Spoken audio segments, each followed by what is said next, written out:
Abraham Lincoln. Louisiana Purchase, that's a name.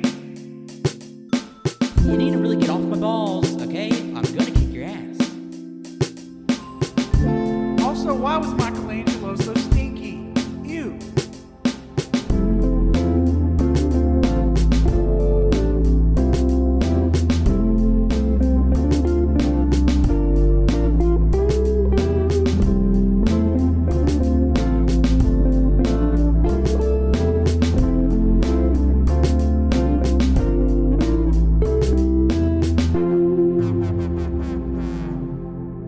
Everybody, welcome to another edition of AYCH, and this is episode 276, and it's your host, me, your boy Wenzel, and I'm joined by my other host, Slowly chest bursting Colt. I'm 3 inches tall and I'm climbing out of your chest.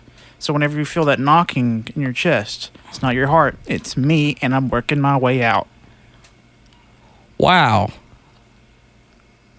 Yeah, so be careful of that. Watch out, Colt's a little goofball like that. He likes to burst out of chest. But yeah, you know, if you've been keeping up, it's just going to be me and Colt for most of these episodes. Might have a special guest towards the end of the month, but maybe. You know what? I'll tease him. Starts with M, ends with Ario. You can probably take. Oh, they might be called Super from time to time, and they might have the third in their name. It's pretty crazy. Yeah, so no promises, but we might have a guest at the end. But yeah, it's just me and Colt. The main lads, JoJo and Pat, they're taking a break, so we're taking over. It's our month. It's our time.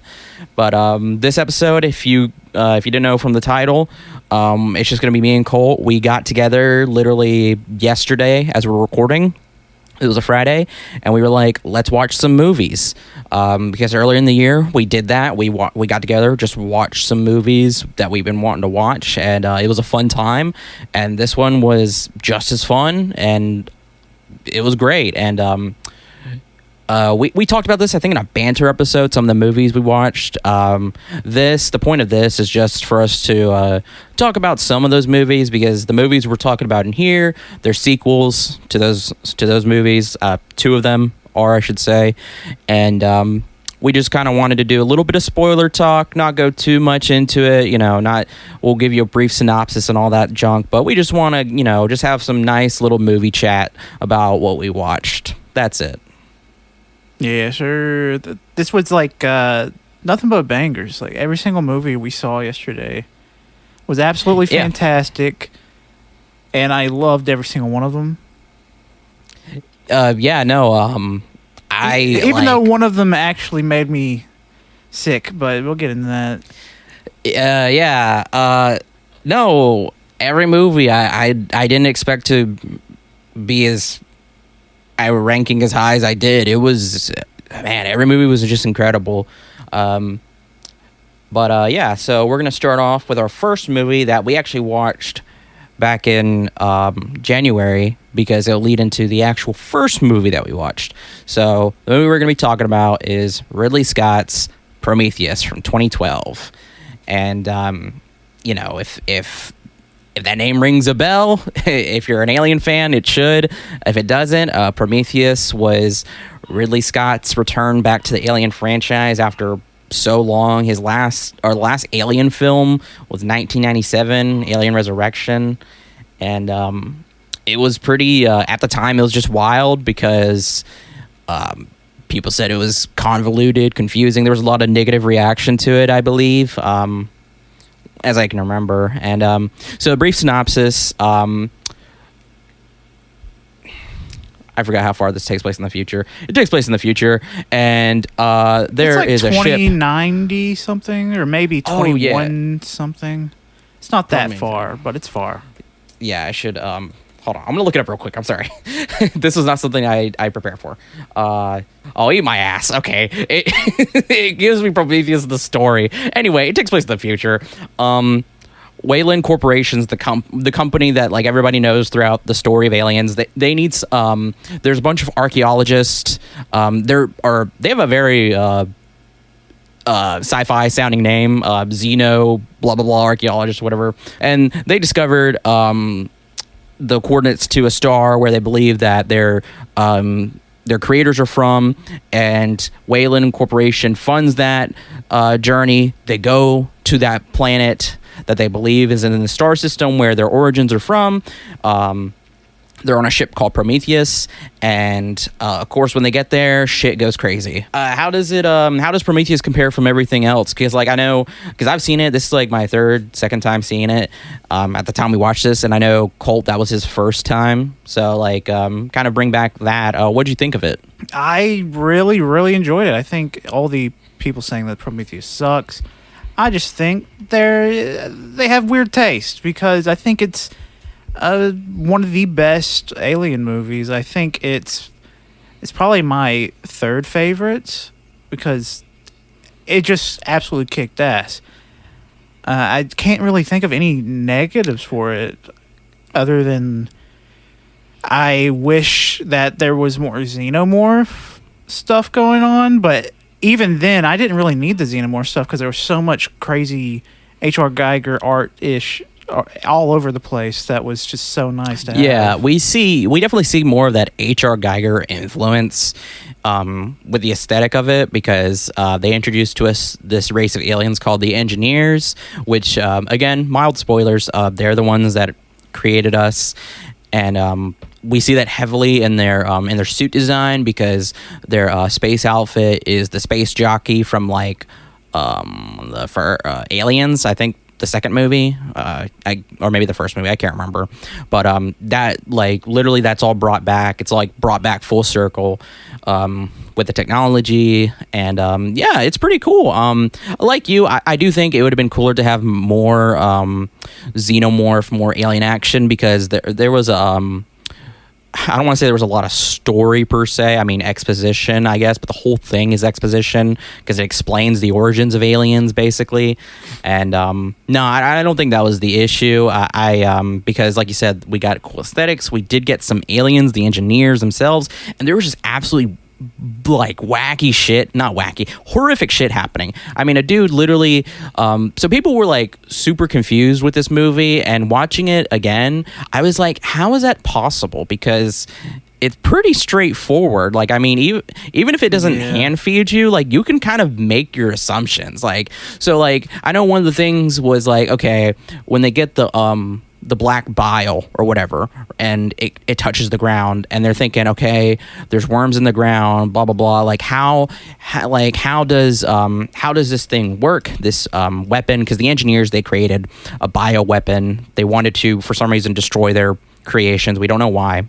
They're pissed, and later, two of the guys on the team, they get killed. One of them brutally gets killed because he fucking he gets his arm broken. Like it's pretty brutal by basically like a very, very early mutation of the xenomorph, which is the black bile.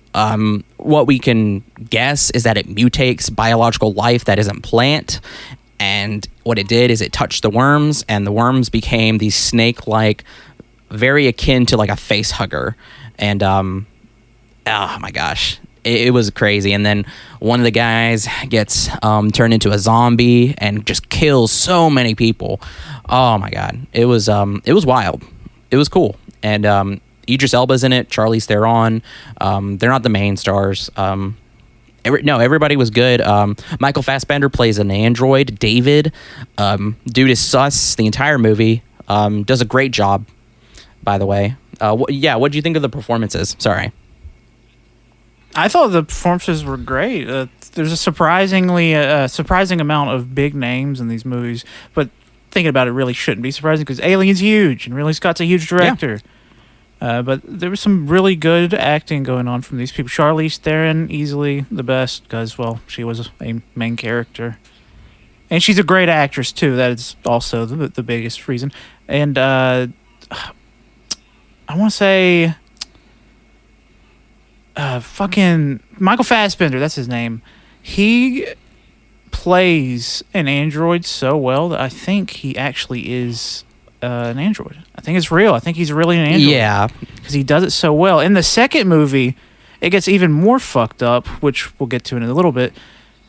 It's just wild. Yeah. No, Michael Fassbender does a great job of like, wow, he's like, it was actually put well in the second movie. Idiosyncratic. He was so robotic, but at the same time like plotting. It was very cool. The main actress, Naomi Rapace. I still haven't learned to pronounce her name right. She's great. I love her, and in this, I mean, she was fantastic in here. And then her husband, Logan Marshall Green, who plays oh my god, he's an Upgrade. He plays the main guy in Upgrade. He was great too, but we really see, obviously Charlize Theron, Michael Fassbender, and Naomi. They're great. Idris Elba's great. Performances were great. And then we talked about the engineers. The engineers are just tall, buff fuckers. That are just violent. They're so violent. Shit. Oh my god, it was so fun. It was so fucking funny watching these dudes just beat the fuck out of these people after he woke up. It reminds me of waking up Cody whenever he says, like, guys, can you wake me up, please? I've set alarms, and if I sleep through these alarms, I'm going to be really mad. But when you wake him up, he gets even angrier and starts to beat you up. He gets so mad. It's so funny. Oh, my God, that is true. He will literally, I'm pretty sure he ripped off JoJo's head one time. Like, that was crazy. Straight up one punch, knocked him right because that's off. what happened in here. The engineer rips off David's head because he's an android, and it was wild. Dude was mad. But oh my god, the scene where she's having her C-section with the alien that's inside of her. That was nasty. And what do we think about the Deacon? That we get that boy at the very end with after the giant face hugger attacks the engineer. That was a cool scene, I should say. But what do we think about the little alien reveal at the end? I thought it looked a little funny little fella. I really liked the way he looked. He was a smooth little baby with a tiny little triangle head. It's not like the ones we see in the next movie, which I find a little weird. I don't know if he had like a design want to change or if there's a reason for it. Yeah. No, I agree. It's weird, but it was pretty cool. I mean, it's like the proto-xenomorph. It doesn't have the same kind of mouth inside of a mouth, but it still has that retractable jaw. So overall, it was a solid film. Not as bad as some people say. I mean, it still has a solid rating on Letterboxd of 3.2, but it still holds up after 10 years. So, what was your rating? 4 stars. Absolutely beautiful movie. And Wenzel says it holds up. He means it holds up. The visuals, fantastic. We watched it in 4K. Oh, so yeah, dude. That was so gorgeous. Yeah, no. The filming locations and everything, like the color palette for this film was mostly like blue, gray, but like it was so striking. So none of that like beauty was lost. Like, especially like with it being as like, sci-fi as it was. I mean, it felt like it was on another world. It was. And it was. My rating's same. 4 stars. Holds up. Still gorgeous. Any final thoughts? Great movie. Give it a go. Technically, you don't need to watch any of the Alien 1 through 4. You can just go straight up into Prometheus. I know that sounds crazy, but you can. You don't need to watch the other ones. Because it's a prequel. It helps only for like Easter eggs, really. So yeah, but yeah, totally. So next film we watched, like I said, this is the sequel basically. Still a prequel.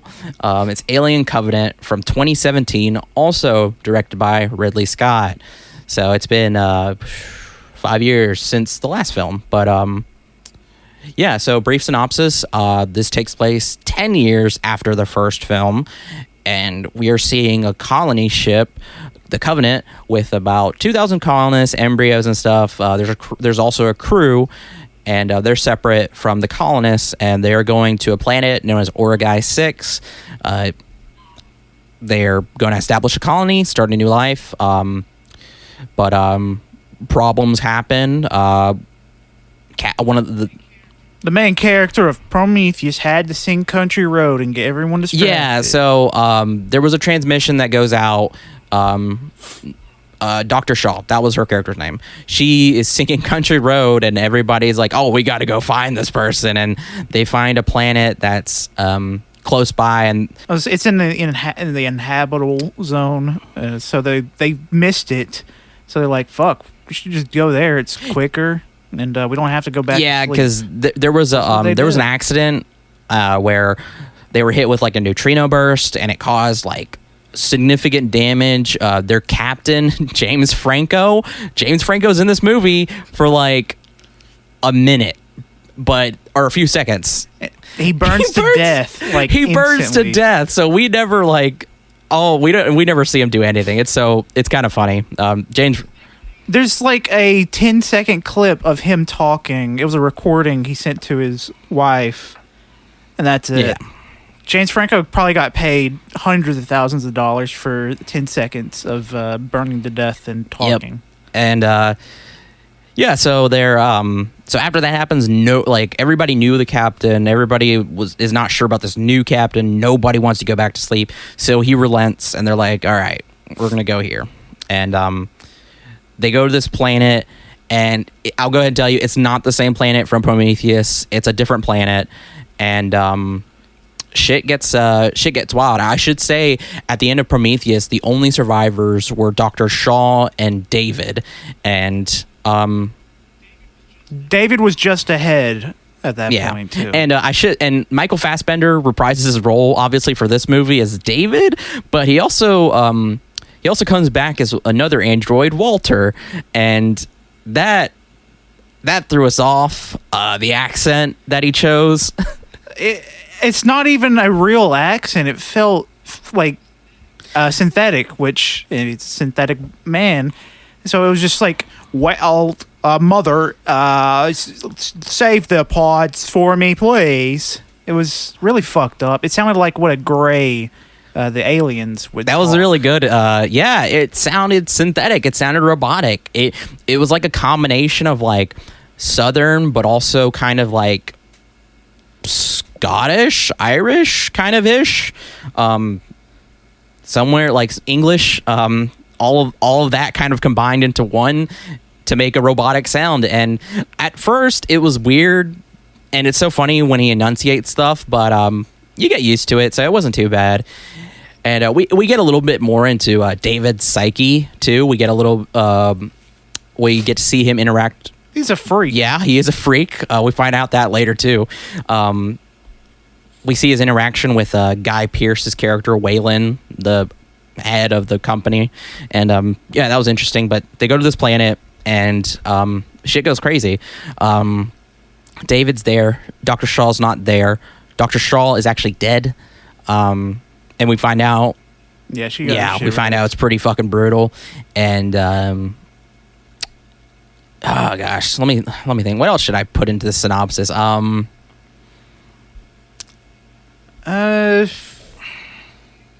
David's secretly a fucking mass genocide. Yeah, so the whole point, the reason why David and Dr. Shaw are on this planet, because at the end of Prometheus, they get another donut ship and they leave, and Dr. Shaw wants to go and find the engineers and find out why they want to kill them. But David kind of doesn't fucking care. So David takes it upon himself to kill Dr. Shaw. It's pretty bad. There's even he dissects her and experiments on her. It's oof. And what he does, there's a really cool moment, not cool moment, but pretty horrifying moment where he's talking to Walter and he quotes he says the lines of Ozymandias, because they're in this city with all these dead bodies around them, and the reason why is because when they came to this planet, he unleashed the whole payload basically of that virus onto the people. So it was horrifying. You got to see this entire city turn to ash within minutes. And not only that, anything that's not a plant on the planet died after that. He killed everything on the planet except for trees and plants and stuff. and what's left behind are these little pods. They're like fungi, and if you touch them, they release out spore, and that spore infects you. And this is where we get our kind of the Deacon back. What do we think about this Deacon design? Because it's different. I think it was fucking sick. It came out like all white, pale. It looks similar to the Prometheus one, but it grew faster, which we didn't have much time with the first one, but the head was more banana than the last one. Yeah, this one is I think this one's just as cool. So like it's a variant. We don't really quite understand why this one's white, because so when it comes out, it looks similar to like your usual chest burster, because the chest bursters, they're like a vanilla color, they're white, and this is the same thing, but like when they come out, they come out with like spines. Their tail's kind of scorpion like. They have all fours, but the way they run, it's really interesting. I really like this design because Ridley Scott and whoever took into mind that this version of the Xenomorph is not perfected because it has to stand upright. It can stand on all fours, but when it does, it looks it just doesn't look like it's supposed to, because its hind legs go up really high from the rest of its body. So it's like, okay, it probably is not supposed to, but right now, since it's a baby, it has trouble walking. It has to, and it causes so much hell. And these guys, they fucked up. They just keep fucking up. The kills in this movie are brutal. Like, literally the first one, when it comes out, this woman gets a shotgun and she's like, okay, I'm about to deal some damage. Motherfucker trips on blood. Like, it fires the gun into the roof. And then of the ship. After that, she gives up. She's like, she throws away the gun and she runs out and goes to get another gun, but she misses and hits the tanks of their ship and blows up, and she runs out of the ship on fire. And it's just like, oh my God. And then later, oh my God, and the thing runs out of the ship on fire too, but he's fine. Yeah, he just gets the fuck out of there. The way they run, they did a good job. And then another guy who got infected, his comes out of him. It's brutal too. I think it comes out of his mouth. Does it? Ooh. Yeah. And it gets big enough that it rips the jaw off one fucker. It was crazy. Yeah, it just like swipes its tail at him and it just completely knocks his jaw off. It was absolutely brutal. The scene of the first one bursting was probably one of the best. It's not a chest bursting, it's a spine bursting. It's one of the best bursts of an alien I've seen. I would agree. It was like, oh my God, so disgusting. It was so cool because the woman was like holding him, and then as soon as she put her hand on his back, the spines like went through his back and into her hand, and it's just like, oh shit. Like, that's kind of a neat adaptation.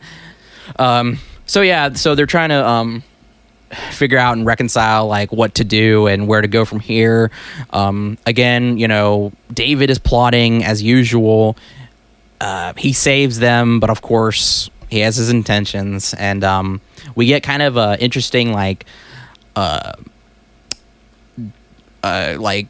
conflict between David and Walter, because they're both androids, but Walter's a newer model, and you're thinking like, okay, well, how's this gonna come out? Like, we get this really interesting like conflicting qualities and autonomy, because like David, he understands love and hate, but Walter, wow, he's not like, he's still very much an android, and he had the certain qualities that David had removed from him.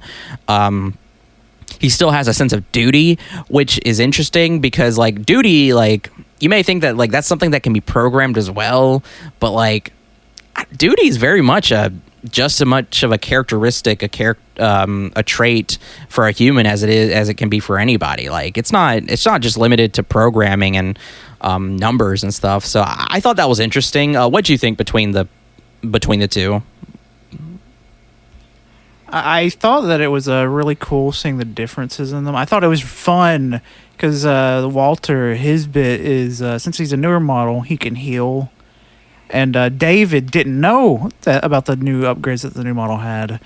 It's because at some point in the movie, he stabs Walter in the neck, thinking he's dead. And I thought he was dead, too, because his eyes rolled into the back of his head, and he slumped over immediately. It was a shocking scene. Yeah. And he comes back later to be like, fuck you, why'd you stab me in the neck? And, well, to be fair, David was beating the fuck out of someone at that point. And it's a really fucking violent movie. Yeah. And I think it was cool. We get to see David and Walter fight android on android, and I mean they're both brutal as hell to each other, and it's just interesting seeing those two clashing ideology or personalities, and they're both the same, the same being in a sense, I should say. Oh my god! Oh, right, but the lead up before David kills quote unquote Walter, he fucking gives him a kiss. Yeah, there was a weird kiss, and there was a scene where they started playing flute together. He said, "I'll finger the holes while you blow." It was so funny. Sexual and intimate, and when he kissed him, me and Colt started cheering. It was because it was just Michael Fassbender making out with himself. He didn't make out; it was a quick kiss. But still. It was pretty good. Oh, I should go back to the Deacon design because it was so cool. There was a scene in there where one of them snuck into the building they were in and killed one of the people, and David was trying to communicate with it, and it was actually working. It was actually responding to him, and we get to see it stand upright fully, and it's like it's so cool in my opinion. We get such a good and clear shot of it. It looks just like the original costume that they had, but at the same time it's CG. And it just looks so cool. And what's interesting about this one too is its mouth. It doesn't have the tongue mouth that the xenomorph we know has, but its jaw, it's retractable, and it's weird because when it goes inside, the skin comes over it, kind of like foreskin. It's weird, but at the same time, creepy and cool. I like that. Yeah, foreskin alien. This movie is just as gorgeous as Prometheus, with the landscape and the visuals and everything. And we get this really cool part. Like I said, David killed Dr. Shaw, and we find out that the new captain is like, I want to know what's happening right now, and so he tells him everything. He's like, I've been experimenting, crossbreeding, hybridizing different versions of it, and we get to see different variants. There's like a spider xenomorph, a worm. He actually has one crucified, which I thought was funny. It was a little baby one. I don't know. I thought it was silly. It reminds me of the Mario, where Luigi. I think it's Luigi crucified, or is it Mario crucified? Oh yeah, it's one of them. I know what you're talking about. Yeah, you should. I do. But and then it's so funny because he's like, I want to show you something. Come here. And then he's like, look at this egg. Look into this egg. Fuck. This guy's so stupid. Because the whole time, this guy's like, I got my faith to think about, man. I gotta when I'm leading these people, it's all this about is the my only faith. Christian in the movie, which I thought is such a weird thing, but it makes sense, I guess. Oh, that's also because the freaking dude in the first movie, the husband, was also a creationist or whatever. Or a Christian. Yeah. I mean, but the scene of him like hovering over this, clearly, I mean, if you've seen the first movie, you know exactly what this is, because this room, it's the exact same room from the first movie, and I'm assuming this is the same planet from the first movie, because there's only 2 pods that break open in this room, and in the first movie, there's 2 pods that are only broken up. So I think that's a fun little thing, but he just hovers over the hole, and he's like, get a better look. Come on, go a little bit closer. A little bit closer, and he looks down at it, and it's crawling around, moving around in the pod, and he's like, "Still, get a little closer for me, okay? Keep going." And then it face hugs him. It's a pure just face hugger we know and love. The eggs are the same. Like this is the moment where we're like, yeah, this is where we're gonna get the OG xenomorph. I mean, David is like the perfect organism. That's what they call the xenomorph. And yeah, it was a cool. It was funny because it was stupid, but at the same time it was cool. I don't know if that was a criticism, but like I don't care. I just think I liked it because if you remember that Rick and Morty episode, literally where they get face hugged, but it's so funny because the part where Summer, I think, is explaining what happened. They're literally going up to these eggs, and Summer's like, I don't think you should look at those eggs. And they're like, shut the fuck up, Summer. Look at these cool eggs. They're so shiny, so wet. Yeah. And immediately gets face hugged. And I'm just like, how? Anyway, it was awesome. And then... but then it cuts to fucking David throwing rocks at the guy's head, waiting for him to wake up. I thought that was really fucking funny. I want to say that's not in the script, and that Michael Fassbender was just throwing rocks I think at him. so too. Like, I don't know how anybody could hate this. Like, it was so funny.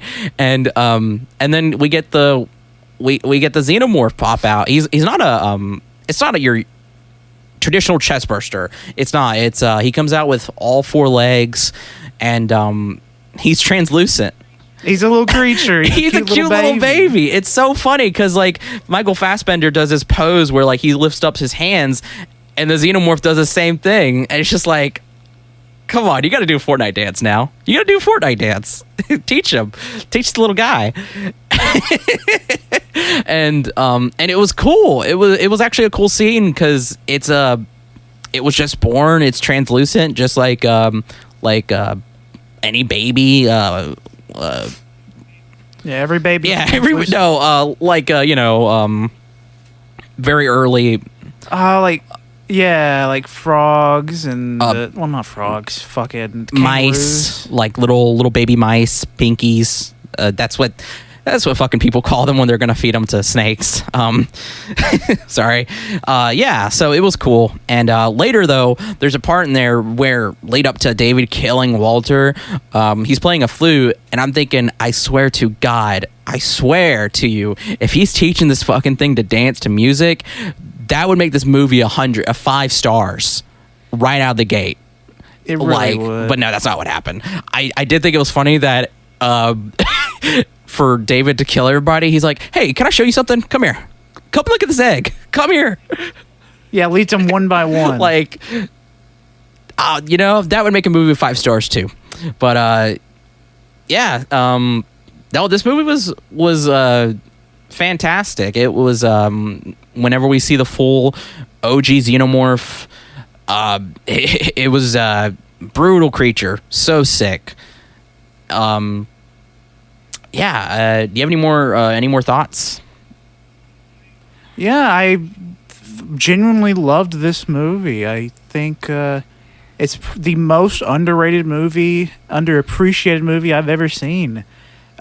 This scores, the reviews that have been released for this movie, I saw this 2.9 on Letterboxd when I first ordered this Blu-ray 4K like a year ago, and I was like, it's probably not going to be the greatest, but I'm still going to get it because I loved Alien. And it ended up being my second favorite Alien movie just because it was so good, so beautiful. And I just can't understand any of the hatred this movie gets. It's just great. Yeah, absolutely. So, like, we got to address that. Sorry. 2.9 on Letterboxd. Absolutely just insane. I remember when it first came out hearing about how, like, people did not like it. And after watching it, I don't understand. It was a good fucking movie. I'm looking at reviews now. I do think it's funny. One person was like, you blow, I do the fingering is an actual thing Michael Fassbender said.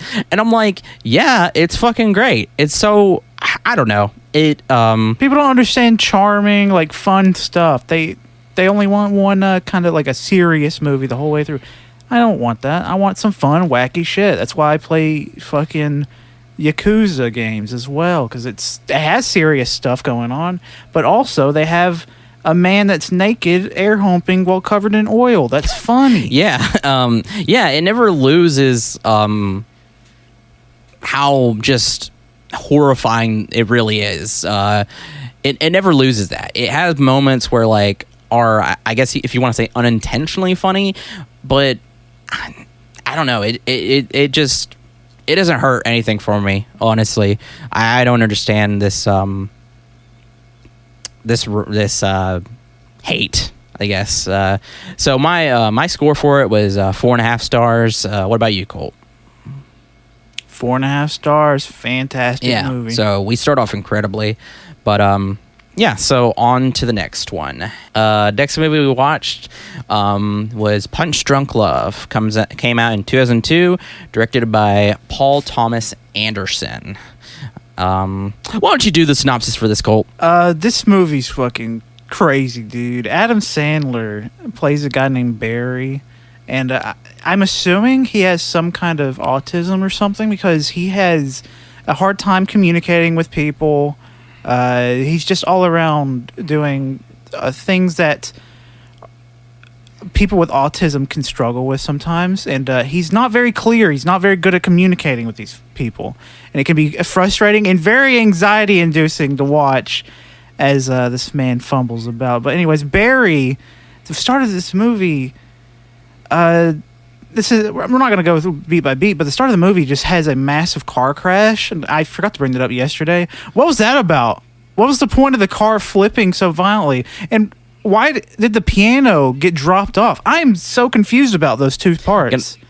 It feels like it's not connected. I'm going to go ahead and tell you, all. I didn't look that up before this, so I don't know. I forgot about it because it happens literally in the beginning of the movie and is like almost never addressed again except for once, and it's when Barry is mumbling, and never addressed again. Oh gosh, what is it called? It's not a piano. It's a harmonium. Harmonium. That's it.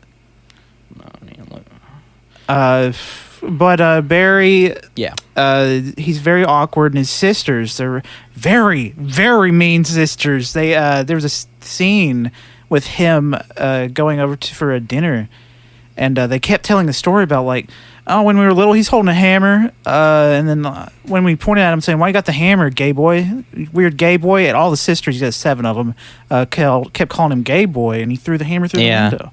And they kept bringing it up. They always bring up little gay boy. And he proceeds to smash the windows out in that house because he does struggle with anger issues. And it pops up a lot throughout this movie. And pretty cool ways, but in other funny ways to the viewer. On the Letterboxd page, it just says socially awkward, and he's a volatile small business owner. And which not really it doesn't go into depth on his business, but I'm assuming it's toiletries, plungers and loofahs. I don't know. Kind of gimmicky, I think, because like they're selling them to hotels in Las Vegas. Yeah. Yes. But yes. And he kept fucking lying. He kept lying. Whole movie. He kept saying these little white lies, and it was killing me. Yeah, dude. Oh my gosh. Yeah, dude is I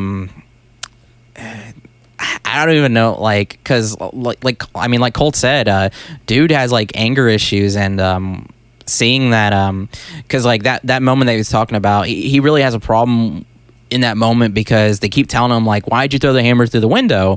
And he's like, I don't remember that. And it's you feel bad for him because you know why he doesn't remember is because he was so angry that he just blacked out, basically. Like, and no, I saw it as like he just didn't want to talk about it. Yeah, that's true too. He just didn't want to talk about it. That's true. And I mean, he does the same thing again, except for 3 windows. And oh god, there's a brutal scene where he's talking to a guy, one of the husbands. He was like, "Hey, you're a doctor." He was like, "Can you help me?" And it was so sad because he was like, sometimes I hate myself and sometimes I cry a lot. And the guy's like, I'm a dentist. It was so fucking It was crazy. So sad. Oh, man. Immediately starts crying in front of him. Fuck me, dude. It's really sad. But he eventually, this girl that he met at the beginning of the movie, secretly came to meet him. It's one of his sister's co-workers. And that's going to be the love interest for him. She's also weird and quirky as well, very spontaneous. And she kind of just gave him her car keys, trusting him to make sure to get it to the shop. Yeah, and she didn't really park it in a parking spot. She just kind of pulled up in the entire little roadway and just said, "All right." And then we find out later that the only reason why she did that was having an opportunity to talk to him. Yeah, so I don't know how she got anywhere else after that. Yeah, this movie was just it was just as stressful and anxiety inducing as Uncut Gems. Got the same exact vibes. I don't know what it is about Adam Sandler, but he just loves to do that to us, I guess. Yeah, he's a very good actor when he's serious. When he is serious only. I will say, I looked up, because I was curious about like stuff about this film. We watched this through JoJo's Criterion Blu-ray, and I meant to read the little pamphlet inside, but I just never got around to it. Because I'm very interested in this movie. We love Paul Thomas Anderson's work so far. And we were very much wanting to watch this and see something Adam Sandler in another role, because like Colt said, you know, we don't see him in much serious roles, and I thought it was interesting. I was reading this article about it, about Paul Thomas Anderson when he saw Adam Sandler. This is like before, like this is literally like his, what is it, Happy Gilmore, and some other like his goofier films or whatever you want to say. Paul Thomas Anderson was just infatuated with him. He just was just like, have you heard of Adam Sandler? Like, have you really heard of Adam Sandler? Like, he's amazing. Like, he's awesome. And I think that what makes this interesting is that, like, you know, Adam Sandler does these like goofy roles, and we think of him as kind of a goofy guy, but at the same time, he's a person that's capable of different facets of emotion. We see that with Uncut Gems. You know, dude's talented. I mean, really is. And we Paul Thomas Anderson and Adam Sandler work really well in this to like kind of have empathy for this character, because like I said, we were stressed out, but at the same time we were smiling. It was very lighthearted. Yeah, even though there was moments where like we were just like like moving around, looking away from the screen because we were actually cringing at what he was doing.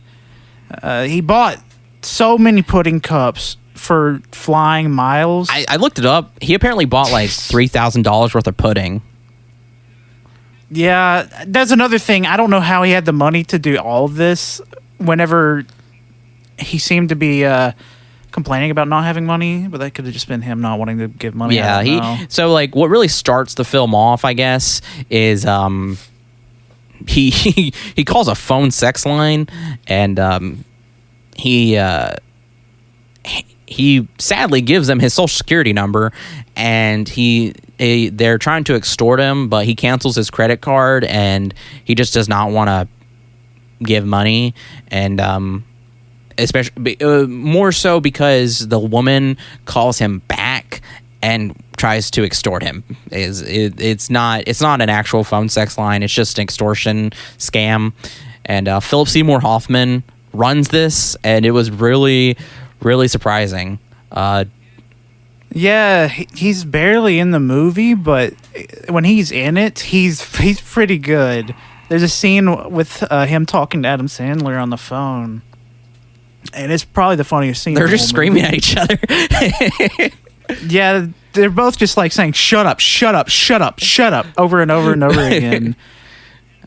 And then Adam Sandler eventually says, go fuck yourself." Did you just tell me to go fuck myself? Yeah, go fuck yourself. You're dead. That's it. That's how that conversation ends. It was so funny because they're both volatile characters. They're both angry, but like I guess you can say one of them. I mean, Barry is awkward, and then this other guy is not. I guess if you want to say that. No, he just seemed like a bundle of anger. I mean, even when he was picking up the phone to answer, there was a scene where it's like, "Who is this?" And right as he says it, he like takes the phone and acts like he wanted to throw it. It was. I just really enjoyed Philip Seymour Hoffman in this movie because he was putting a little He bit did of taste because in it. they're kind of like the side of the same coin because they both own a small business. One one is trying to be legit and the other is trying to scam people, and it was so funny because like you can tell.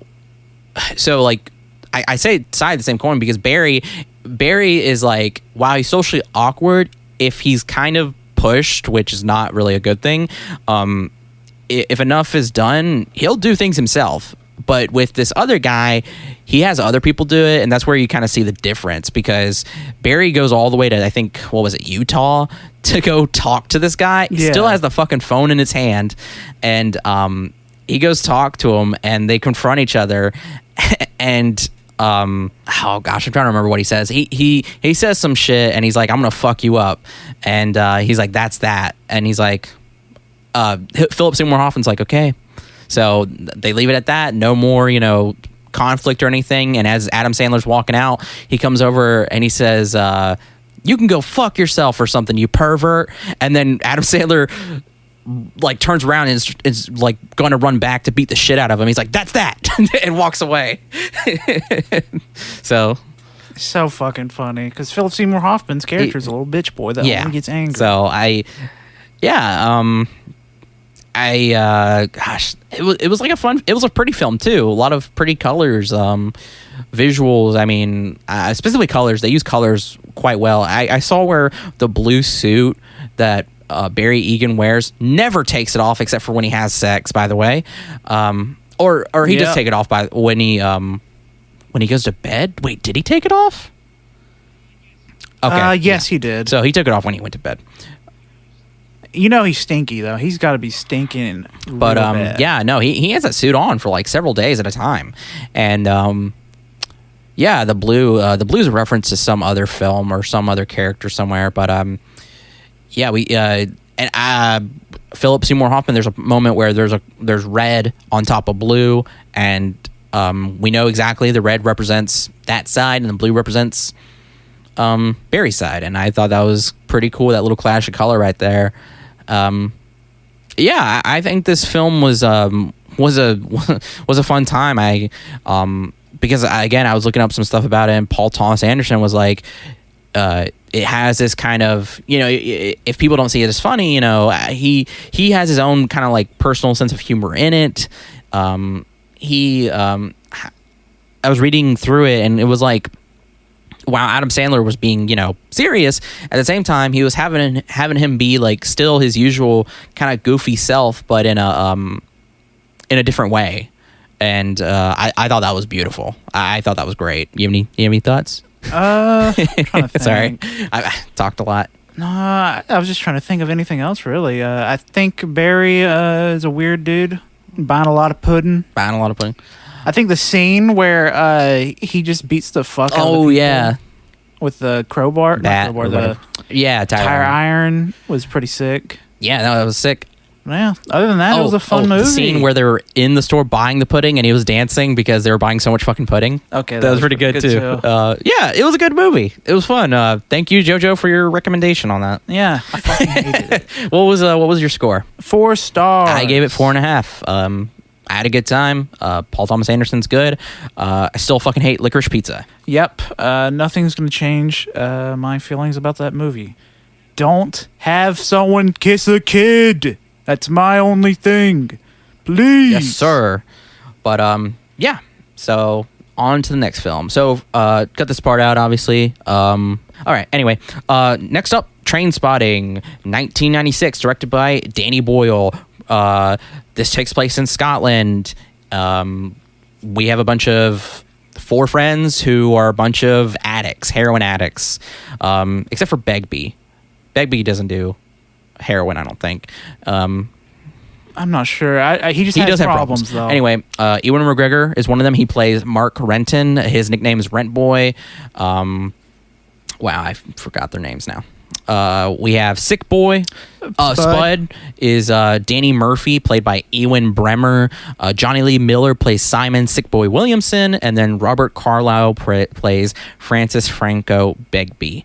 And they're just kind of this takes place in Edinburgh, and we're just kind of seeing like the drug scene there, and their schemes and all the kind of antics they get up to, basically, to get more drugs. Yeah, it was pretty fucking brutal. It was crazy. I genuinely felt like I was watching Obi-Wan Kenobi do heroin. It was pretty fucking crazy. Yeah, this was this is Ewan McGregor before Obi-Wan Kenobi, and it's like, it's so weird because he's so young.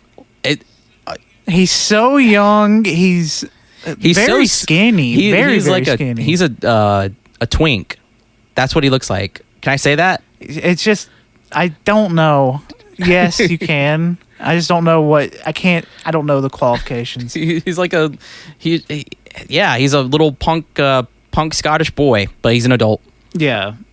With terrible drug problems. Every single one in this movie, the drug problems are really rough. There's scenes where he's trying to get off the drugs, and they're showing a lot of the realities of if you do these things, this is what you're gonna have to deal with. The scene of him trying to get off drugs is probably one of my favorites in the entire movie. It's one of the few that I've seen like comedies and other things parody, with the baby on the roof and stuff. Oh man, yeah. That was rough. It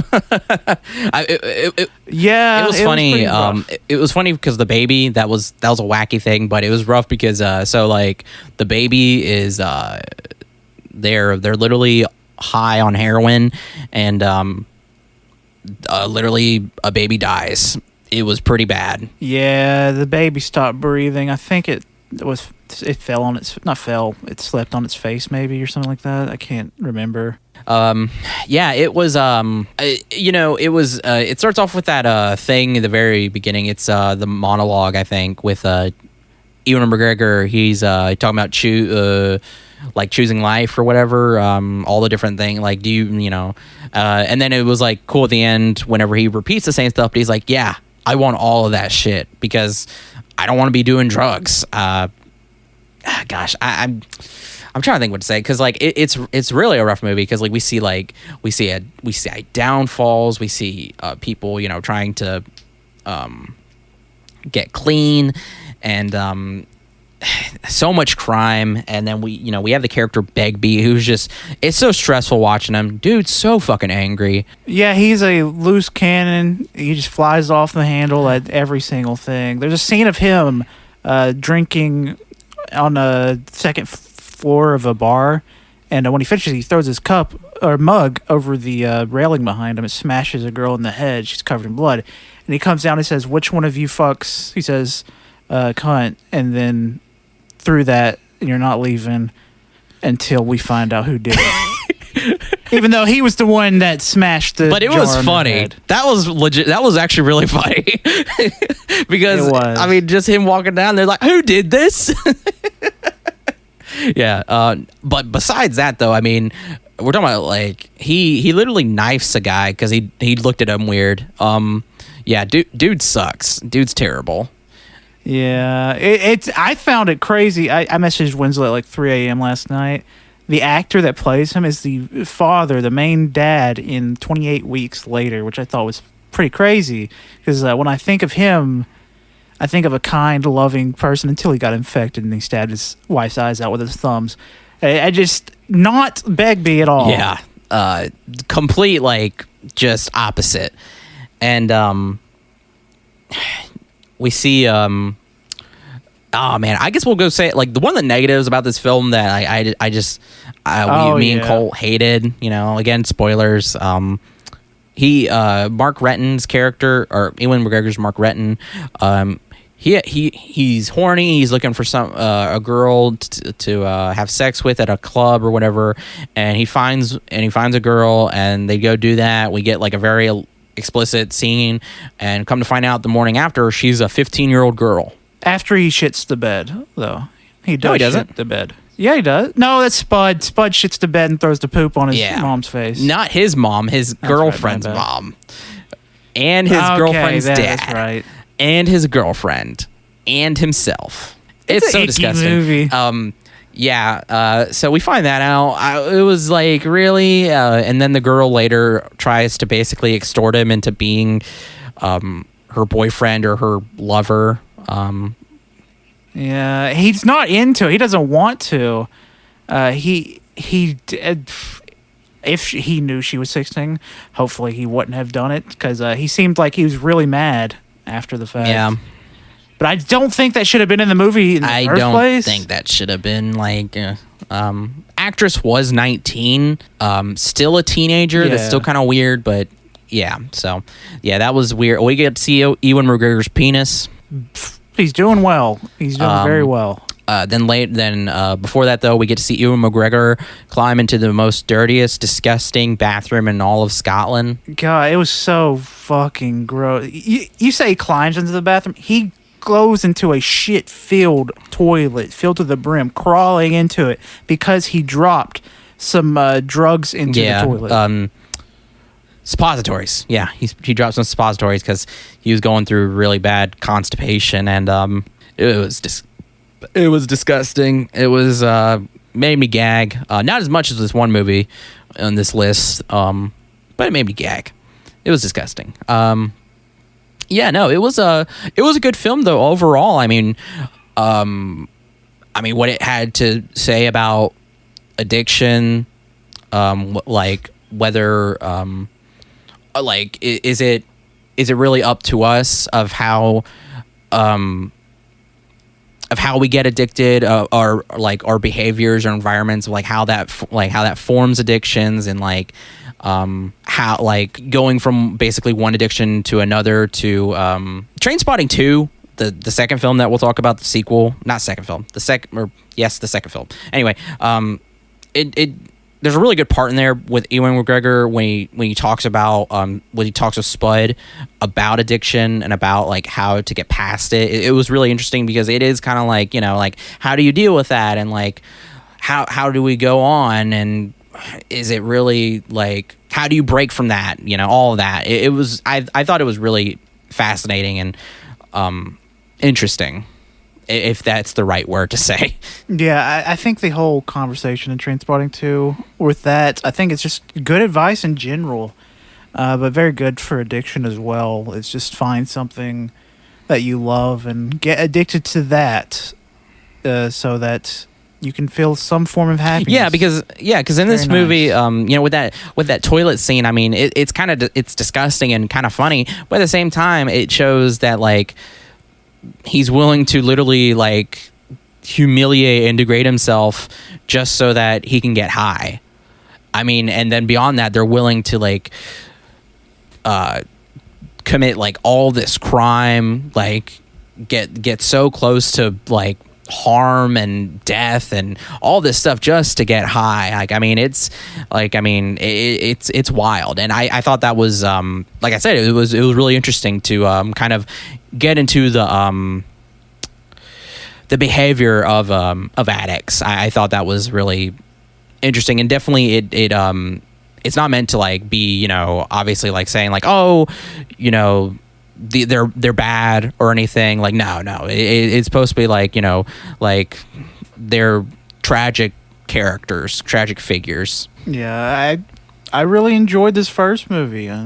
Want to go ahead and give her reviews?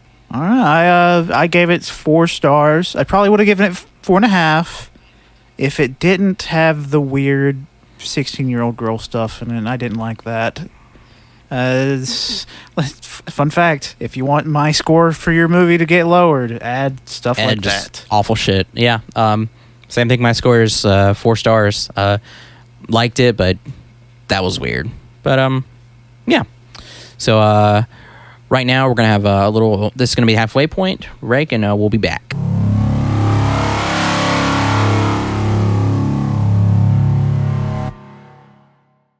All right, we are back. What? Nothing. Sorry. We're back. Next up is Trainspotting 2, T2, 2017, directed by Danny Boyle. Why don't you give us a synopsis, Colt? Not to be confused with Terminator 2, because whenever Wenzel would talk about this movie in the chat, he'd say T2. And I was like, that's not fucking Terminator 2. But that's how it's listed I know, on everything. It's T2 on the poster as well. I understand. But anyways, this Trainspotting 2, it's the sequel to the first movie known as Trainspotting, 1996. We just talked about it. I don't know if you know that. But it takes place 20 years in the future, and it actually is 20 years later in real time, considering the time frames they recorded it. And it just shows the after the events of Trainspotting, it's Ewan McGregor coming back to Scotland just to see how the gang's doing after he betrayed them. And they're not super friendly, considering we didn't bring it up, but in the last time they met, they sold a lot of heroin, I think, and Ewan McGregor pretty much took that money and ran with it, except he left $4,000 with Spud. No, it's 4,000 pounds. Get it right. Fuck, that's right. My bad. Shit. Fuck. Yeah, he stole 16,000 pounds, and he felt bad for Spud. So he left him 4,000 pounds, and Spud never said anything. Honestly, I kind of agreed with him, because I was like, these, like, Sick Boy and Begbie, when you watch this movie, they suck. They're real bad people. Spud, I just feel bad for Spud. Yeah, he just seems like he'd be a nice dude if he got help. Yeah. And that kind of comes through in T2. Since it's 20 years later, you get to see the difference. Okay, so Ewan McGregor, he got married, and he's getting a divorce now. That's why he's going back to Scotland. And Spud, he got clean. He had a girlfriend and stepson-ish, and they divorced. No, that's his ex-wife, and his son, that's his actual son. Oh, yeah, because that's the same woman from the first movie. Oh, okay, shoot, okay, damn, I totally forgot about her. Yeah, well, Gail. They got married, had a kid, and now they're divorced too. And then Spud got sadly back into drugs. Whenever Ewan McGregor was going to meet him, he was going to kill himself. It was a very scary scene, but it was also very well done, I would say, because you were just like saying, "Please, Ewan McGregor, come save this dude in time." There was a shot of him. It wasn't really happening. It was just a representation of him killing himself. He was going to do it by asphyxiation. And OD? And OD at the same time. And there was a shot of his character falling off the roof. And right as he was about to hit the ground, Ewan McGregor slid right underneath him and caught him and saved him. But immediately after that, the bag that he had over his head, Ewan McGregor was trying to pull it off. And he just throws up all over in the bag, throwing up all over his face in the process.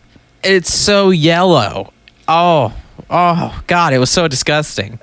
Just showing how disgusting drug addiction can be, because, God, that was fucking disgusting. Yeah. I mean, hell, like that, literally in the first movie, Spud literally shat on himself in the bed. Yeah, he did. Like, that's, oh, God, so disgusting. Yeah, it was so sad, because Spud, like, he tried and tried and tried to be by his family's side, but he just felt like he was a failure, and all of that was kind of just building and building until finally he was like, it'd be better if I was gone. And he even writes a note. It's really really sad. And yeah, he's just abused by the whole of the gang, really. I mean, the nice one is Ewan McGregor, because he cares for him. Yeah, I mean, he's he's abused by the gang, and I mean, kind of, and by the system too. I mean, there's literally a whole thing where he was talking about how he was late, and it was just this string of events where he was late for this, now he's in trouble. Then he was late for this because he got in trouble, but then because he got in trouble again, he was late for this, and he got in trouble, and then it was so on and so on and so on, and it's just like, I mean, and that happens. I mean, so like system can be like unforgiving. And he was late because it was a daylight savings time or whatever they call it over there. He just didn't know it existed, so he had his clock set normally. He didn't set it forward or backwards. Yeah, so he was late. Which is also another thing that's insane too, is that like he didn't know about it because he's been doing drugs for so long. There's certain things like he hasn't accounted for within society, and like that's sad. That's really sad, and that sucks. And I mean, oh gosh, like, yeah, it was really good. It was really good, well done. I think everything about his character was very, very well done. And to kind of tie back in something that I was talking about when we were getting to the end of talking about Trainspotting was in this one, after that whole ordeal where Ewan McGregor saves him, he takes him to go running, and where he tells him like, hey, beating addiction, you just got to find another addiction. Like, it can be like anything, like running, boxing, like it can be a lot of stuff. And I mean, it's true, like, because I'm not a drug addict, so I'm not gonna say I know anything about that, but like, we're all, in a way, if you kind of change your frame of mind, it's like we're all kind of in a way addicted to something, and depending on that addiction, it can be very damaging or it can be very healthy. And I thought that was a very nice kind of like way, like, you just gotta find something to keep you occupied, and then also at the same time, like, talk to somebody, also like get some help and have a support system and stuff like that. Like that all kind of ties into helping you. And then at the same time, it also has to be, a personal choice as well. It has to be, you also have to give in the effort, obviously.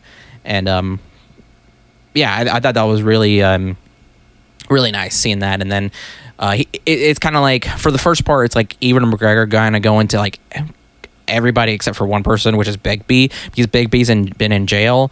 And by the way he breaks out of fucking jail is that he gets stabbed. He has a prisoner that he gets another prisoner to stab him, but he tells him to just be like, careful.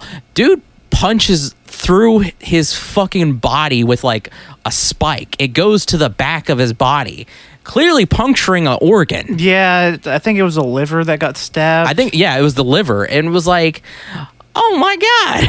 It looked extremely brutal too. I was like, oh Jesus. God.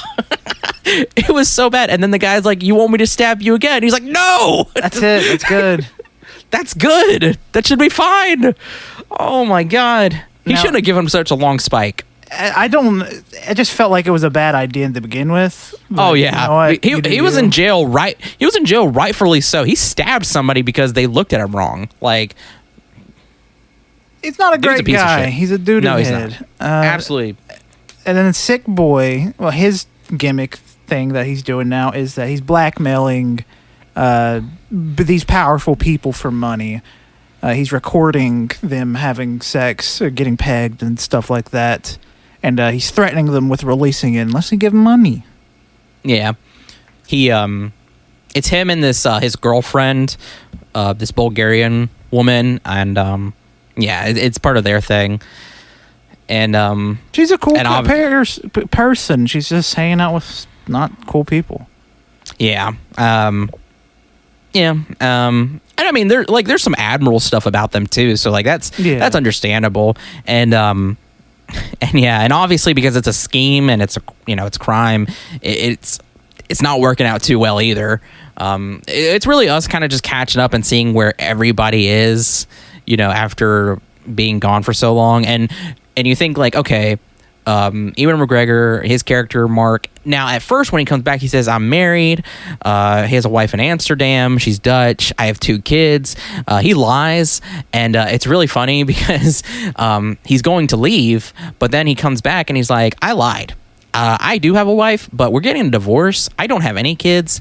And and that was actually like an issue apparently or something, and he doesn't want to go back to deal with that, and then turns out there's something that happened with him with his heart, because in the very beginning we see him running on a treadmill. He has long hair. I didn't recognize him at first, and he's running, and he just eats shit.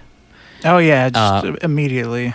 And we find out why. It's because literally something in his heart stopped, but then he got it replaced. So now he'll be alive and good for another, what was it, like 30 or 40 years? Yeah. And he's like, fuck.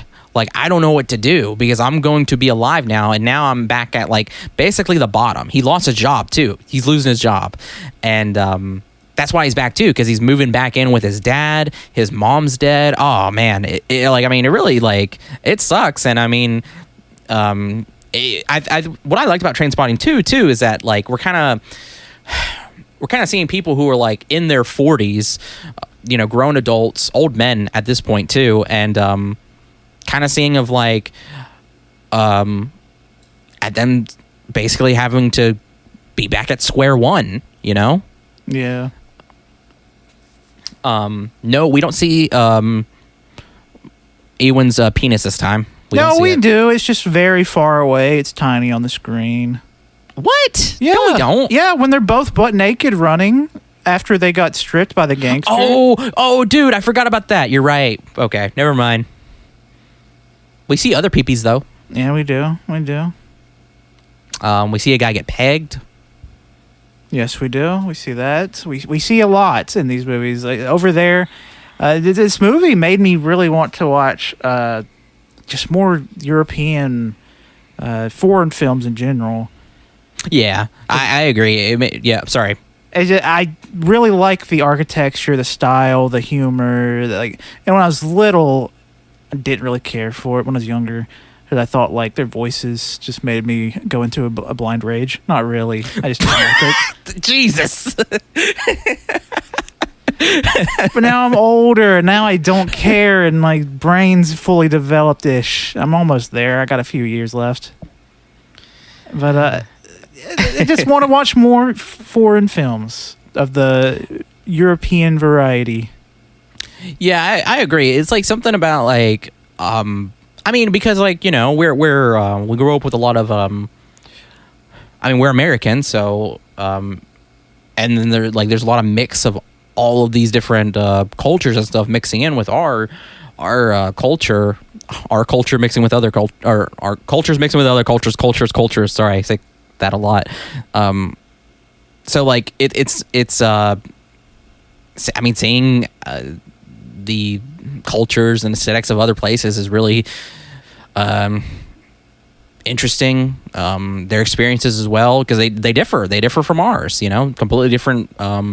Locale, language, everything. So yeah, I would agree. I want to, every time we watch stuff, I'm just like, man, I need to watch more like non-American stuff. And it just seems like it's just an ever-growing list, and I love it.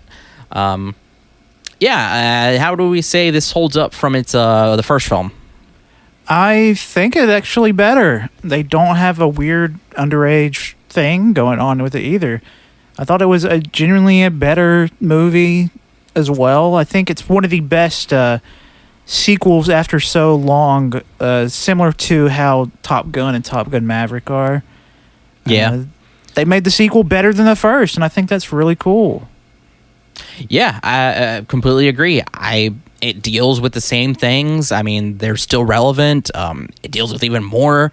It was fantastic. I really loved it. It was great, and we get to see the disgusting bathroom again as well, but this time in a more renovated and upbeat club, I would say, but it's still there. It was really interesting too, because we liked this a lot, where whenever we would the characters were basically like reminiscing or going down memory lane, they would see the kind of shots or scenes from the first movie being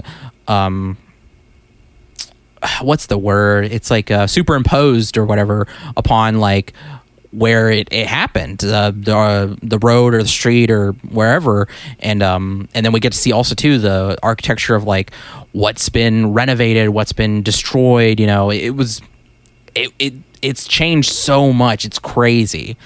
Like, I've only been alive for 23 years, so I can't really have that feeling yet of just time eroding. I mean, I guess I kind of can, but I was telling Wenzel yesterday, like, the people that watched this movie that were fully grown people in the 1996 watching this one when it released, I bet that was pretty surreal to watch all these actors just age before their eyes and just see all the things that have changed since then.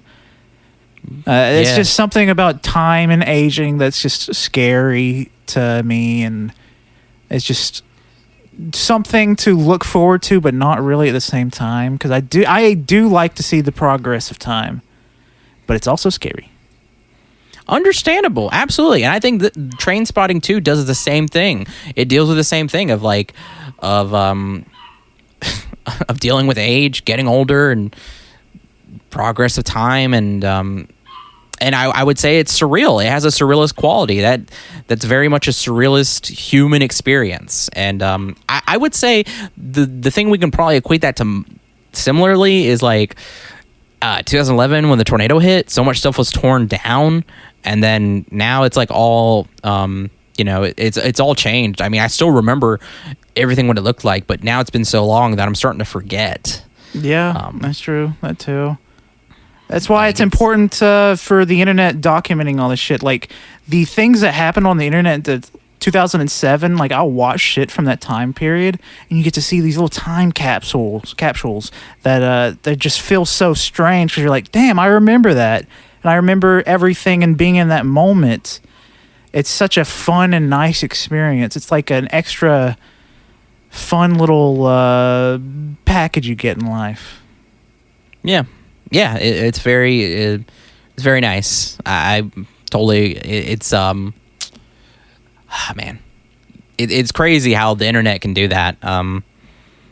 Because like you would think that like, because there's also like seeing photographs and stuff, and like having that need to be documented, and then that transferred over. So yeah, it's crazy.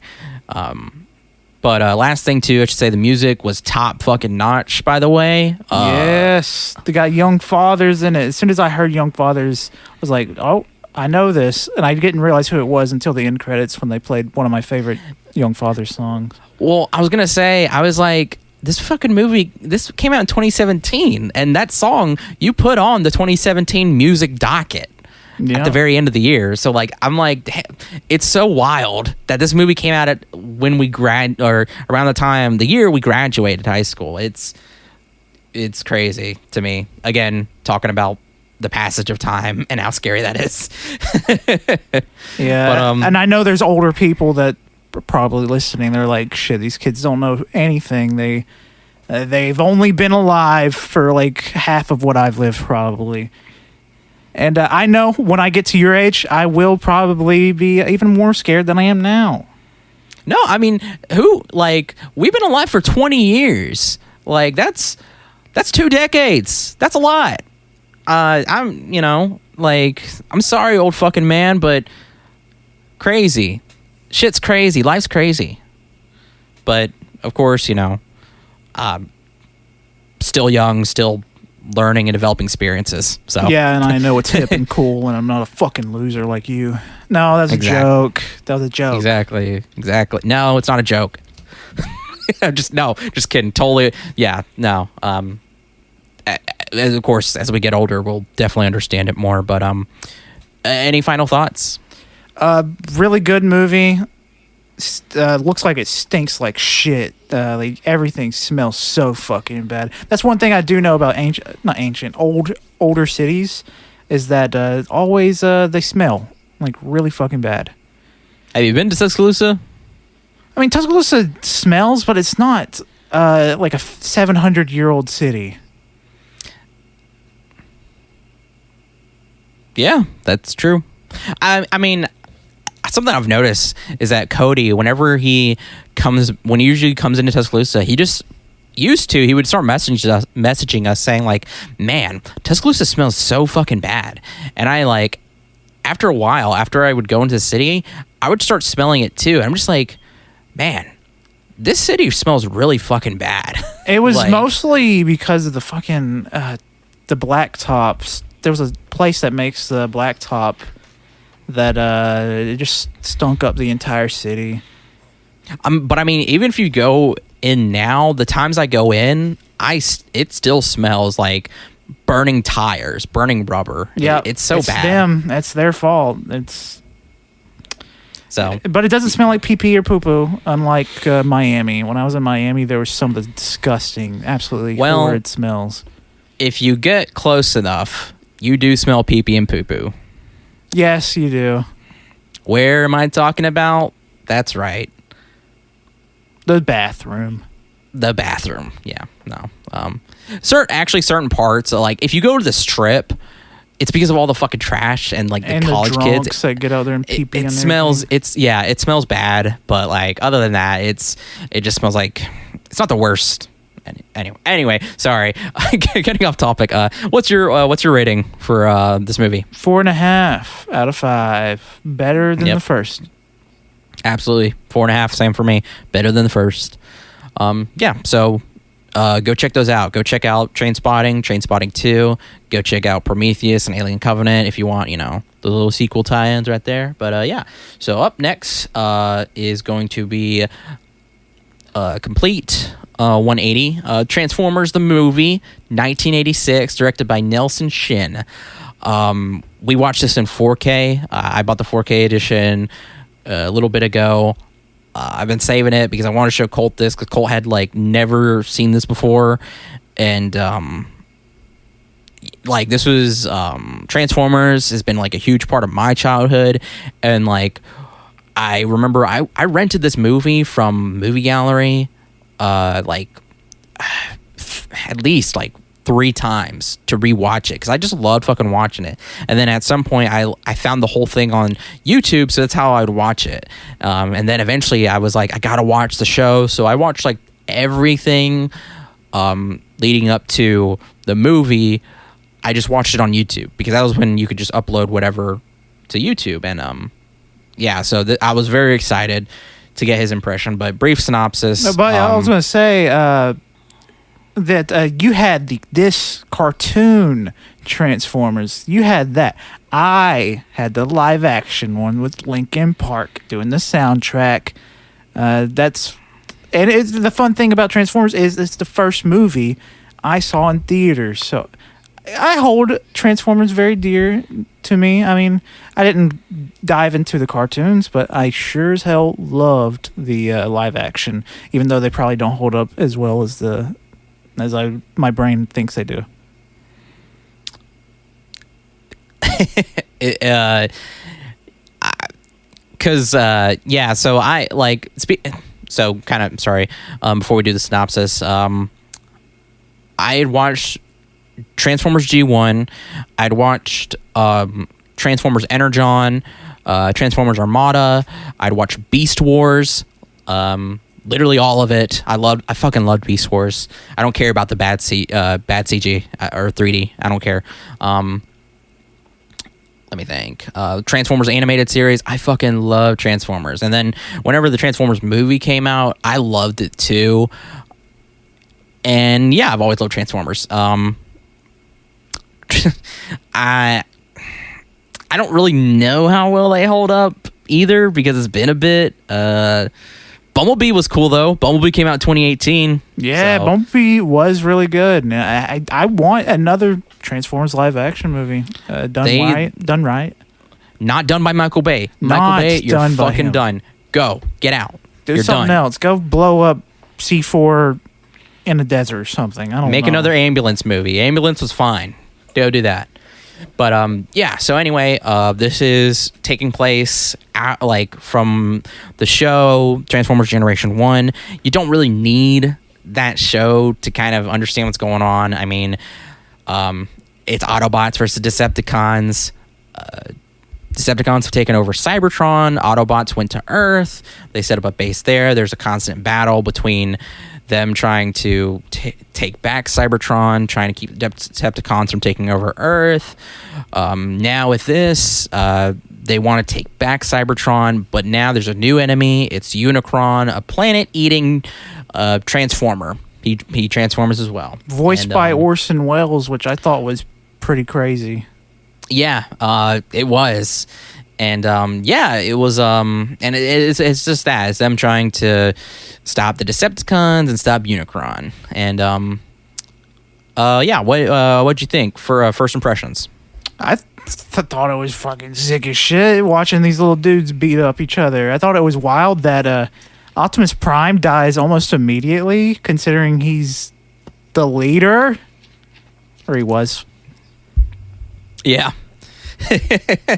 I was so excited because this is like, it's a kids movie, for toys and everything by Hasbro, but like anybody who's ever seen this knows that how traumatizing this was. I think I've talked about this before, me and Pat both. It's a brutal fucking movie because like at first you get in this cool like robot animations and stuff, a planet being eaten, like, okay, that's kind of all right, that's serious, but not that serious, okay? But then later, like we get to see our classics. We get to see Ratchet, Ironhide, Prowl, and I think the other one, the first one to get killed, I think his name is Brawn. That's his name. We get to see them, and then the Decepticons attack, and we're thinking, oh shit, like we're gonna have a little fight here, and they murked them. They fucking killed them. They're dead. They're permanently dead. They fucking took them out. There's someone that gets brought back later that I thought was weird. How they have these other Transformers get immediately murdered, and they never come back. And that's what I was telling Colt, is that like, so the original show, like Transformers, they would get like beat up. I mean, they would get literally dismembered, but you could put them back together. But like in this first part, they like Brawn, he gets shot in the shoulder and then just fucking explodes. They just shoot him to bits, and then they shoot Prowl, and Prowl's insides like melt, and all the smoke comes out of his fucking head, and it's like what the fuck. And then they shoot the shit out of Ratchet and Ironhide, and they fucking kill him, and Megatron blows up Ironhide. It was wild. Sorry,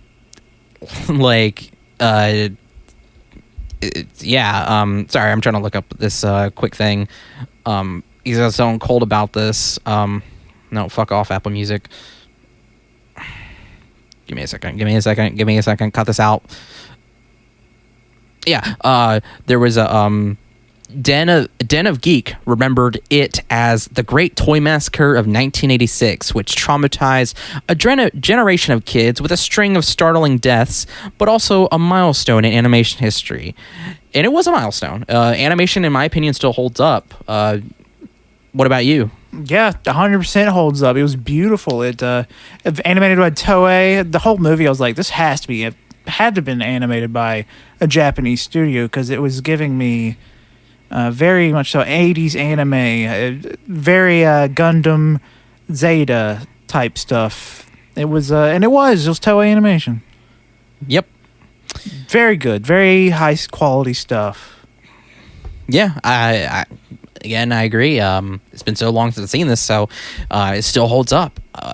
Everybody was, you get those tropes, because there's like those goofy cartoony moments with like Sludge, the long necked dinosaur. He gets hit by Devastator, and his eyes kind of like they're still up in the air when he gets slammed, and then the eyes come down with him after.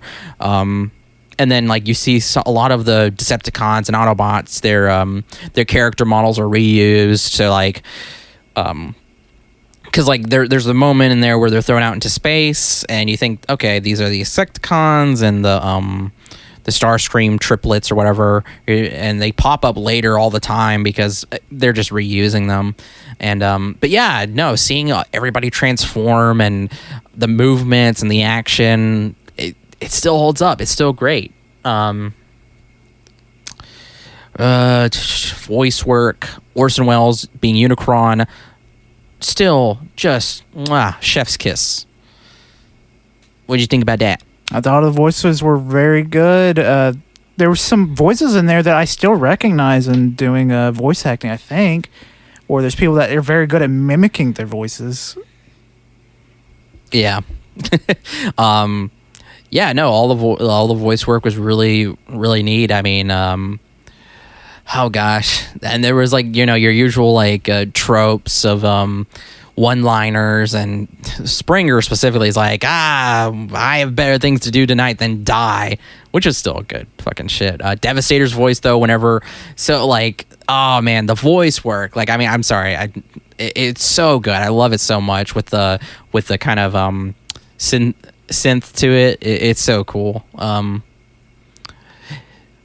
Yeah, no, still just a great fucking movie. Yeah, the Dinobots, they're probably my favorite of the characters in this movie because they're just so like animal brained. And they're just like, tell me more stories, Grandpa Cup, which that's the first time I've ever heard of Cup, and what a fucking weird ass name. Grimlock's the best. I need to have Transformers of every single Dinobot now, and also I need them to not be $50. Yeah, no, Colt immediately after this, it was like they're trying to, like, being a kid back then, trying to sell me toys. They got me hooked. And I would agree, like, perfect fucking sell for like toys, honestly. Yeah, if I saw this movie when I was little, I would have been nothing. I would have wanted nothing but Transformers. It would have been over. I have so many fucking so like the other day, this was months ago, I was going through a bunch of my old toys. I got a ton. So to give you an idea of how much I loved the Michael Bay Transformers film, I have so many I think I have almost every Transformer from the first movie, including the comics. Like, I think I have everybody except for Megatron. God, so many toys. But then I was like, okay, what about my older Transformers toys? Because I had some from Energon, from Armada, and the Energon ones still hold up. But let me tell you, man, the ones from Armada, I was trying to transform some of them, but literally their parts just crumpled apart. Like, not turned into dust, but just turned into little bits. Completely just came apart. It was crazy because I remember playing with these toys so much, and now going back through them, it's like they're just not. They just can't hold up anymore. Can't handle the grown man's power. I guess when you're little, you weren't strong enough to break these little brutal babies, but now you're a grown man. Now you can break all of them. I don't want to break them. It made me sad. Yeah. But yeah, no. I fucking the scene where the Autobots battling in Autobot City with the Decepticons, that was still cool as shit. Unicron going ape shit. Dinobots fighting. Unicron transformation was sick too. Oh yeah. I forgot how crazy cool that is. Just that whole sequence. The sequence where Megatron's been getting turned into Galvatron. I love that. Those voice lines between him and Orson Welles are just fantastic. Some of the best like lines and voice work, in my opinion. I can never get out of my head that whole transformation. Starscream gets murked. So like rough. Turns to dust. He turns into King Starscream for 10 seconds and immediately gets killed. They released a Transformer of him. It's $50 as well, which, god damn it looks so cool. But I'm not comfortable with that. Especially for somebody this type of the character who's only in there. It's so funny because literally that's the last time you see Starscream. Yeah. That was also a funny scene too because he was like, Megatron, is that you? And he's like, here's a hint, and then immediately kills him. Like, perfect. Oh gosh, the scene where they're on the junk planet with the Junkians, the way they speak, they're Australian, but at the same time they talk with the TV. I forgot that once they make friends with them, they just randomly have a dance number. Even though their fucking leader just got destroyed right in front of them. Ultra Magnus was just. This is where I'm like, huh, because the way he was destroyed was that he was destroyed perfectly enough that they could put him back together easily. And I think that's the only requirement, is that if you're a Transformer and unless you're like dismembered perfectly, you can't come back. I don't know. I mean, the death of him it looked like it was the most brutal, the most explosive. But no, he's fine. He got brought back. Yep. And yeah. Oh gosh, I'm trying to think what else. Yeah, no, it's just a cool little animated flick. I've been wanting to show Colt, like I said, this for a while. I've been wanting to rewatch it for a while. We saw it in 4K. It was gorgeous, and I'm really glad you liked it, Colt. I'm glad we watched it because I want to watch the actual show now. Even though I know it's a heavily kids thing, I think it'd be fun to watch. Okay, wait a minute. I just remembered. I forgot about this, but it was so like advertised. It was so much advertised to kids, yet they say shit in the movie. Yes, just randomly. They do. That made no. I forgot about that. That made no sense. But to be fair, it was moments where they're like I think it was appropriate for the situation. Yeah, the moon they were on was being eaten, and he was like, shit. Like, okay. But like, also too, then there was a part where they're about to be melted and digested, and he's just like, it's like, oh God. Like, didn't use it then. Yeah. So, but what was your rating? 4.5. That was a fun time. It was like an hour and a half, and it flew by. It did. I forgot how much like happens in such a short amount of time. But yeah, it was 4.5 for me as well. I loved it. So yeah. All right, on to the next movie. Here we go. It is Pink Flamingos, 1972, directed by John Waters. Why don't you talk about this movie, Colt? This is a really easy one to like give a brief synopsis of. Really, it stars Divine as Divine. And let's just say Divine is known as the nastiest person in America, I think. Is that just the nastiest person, period. And there's someone that saw the paper with her on it, and she's like, "No, that can't be. I'm the nastiest," and her husband are. We're the nastiest people. It's filthiest person alive. Filthiest person alive. And they said, "No, we are the filthiest people alive." And the movie's pretty much them going back and forth, saying that I'm the filthiest, doing some of the most disgusting thing you've ever seen. That's it. That's the entire movie. But we can give you some details about it, I guess. The couple, their whole thing is... when you first meet them, they have an adoption agency. Jesus Christ! Oh my God! I don't know what to do, because I know Pat and JoJo, they had to talk about this for their John Waters episode. But like, what do we say? You know what? We can still talk. They have the adoption agency where they kidnap and rape women, and then they adopt. Well, they give up those babies for the people. Well, let's be more specific.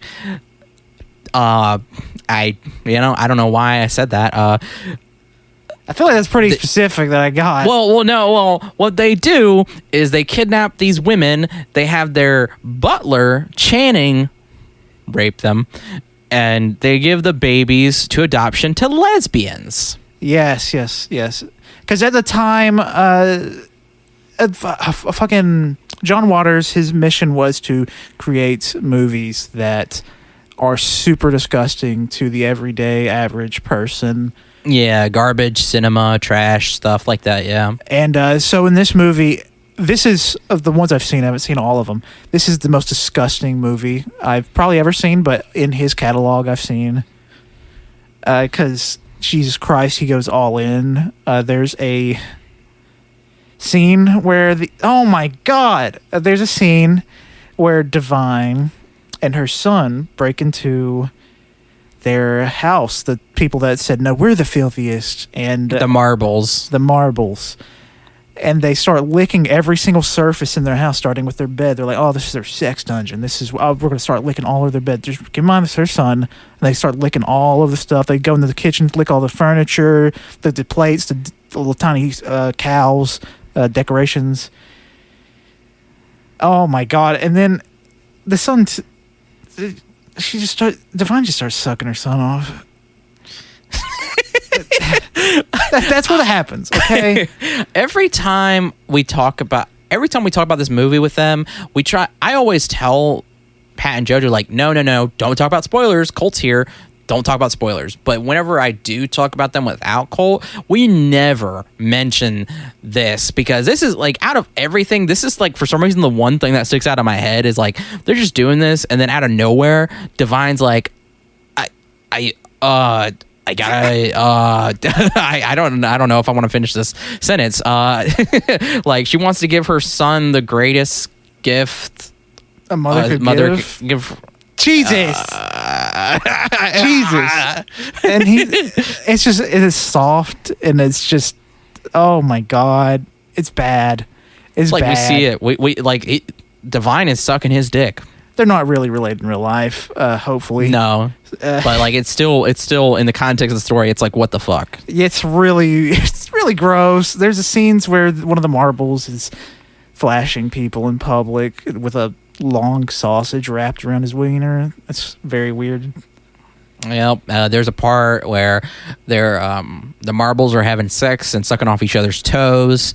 For a long time. That's like a 10-minute scene of them just sucking each other's toes. I forgot how much sucking of toe happens in that scene. It's so long.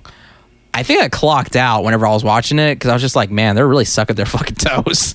They just kept going. I thought it was funny in the scene because afterwards they were in the bed talking, and one of them pulls a sticky note and puts it on the bed, and they're clearly reading lines off the sticky note. I thought that was really funny. And they just swap underwear for some reason. Yeah, for some reason. And we were watching it, I was telling Colt, like, we were seeing disgusting stuff, and I was like, Colt, it gets wild. It gets even wilder. Just keep watching. It keeps going, because like when it starts off, it's like, even though the thing about having the two women in the dungeon, basically, that was pretty fucking wild. I mean, that was disgusting, but like, it just keeps going from there. I mean, yeah, it was just like it was like a mountain. It was just rise and rise. There was no lowering at any point. It was just rising up to the peak, and the peak, it's at the very end. Oh my gosh! There was also the scene where Divine's son. Oh my God! I forgot. Was having sex with Cookie, one of the his date or whatever, and for some reason, he had to put on a show and have a chicken. And she's clearly, the actress is getting cut up, like straight up scratches all over her stomach. Sorry, if I sound so like slow right now, it's just because I'm remembering it, and I'm just like, why? Because that was an so we know that was an actual chicken that was killed in that scene. Yeah. There was a lot of blood. Yeah, it was. It went on for so long too. I will say though, as soon as we saw the chickens, like before this, Cole was like, I know something happens to that chicken, and I looked at him like, don't get attached to those chickens. Do not get attached to those chickens, because Jesus fucking Christ.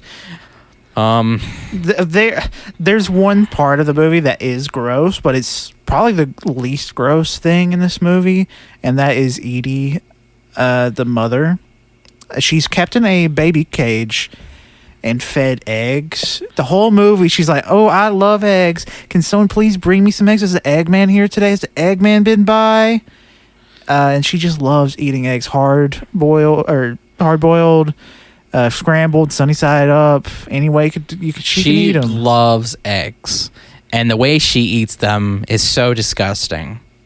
It's now, I will rough. I will say, Pat, every time we talk about this with Pat's like, he's like, that is the most disgusting thing in the movie. No, it is And I'm gross, like, but I'm like, it's gross, but nowhere near what else happens in the fucking movie, especially at the very end. There's also the scene with the guy with the singing butthole, which was went on for super long too. There's a lot of the scenes just went on, but you know what? I think it benefited from just dragging it out because you're like suffering the whole time.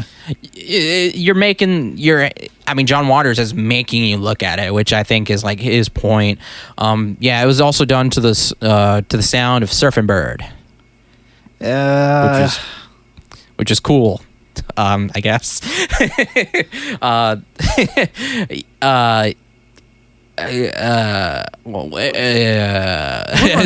We're running out of. We might as well get to it. Let's just go ahead. The final end of the movie scene. It's Divine walking down town with her son Cotton. Her son, I can't remember his name, and friend Cotton. Yeah. They do you hear the song, Who's That Little Doggy in the Window? It's a fun little jingle that you love to hear. And they see a tiny, I think it was a poodle, taking Something a dump. like it was taking a little poopy.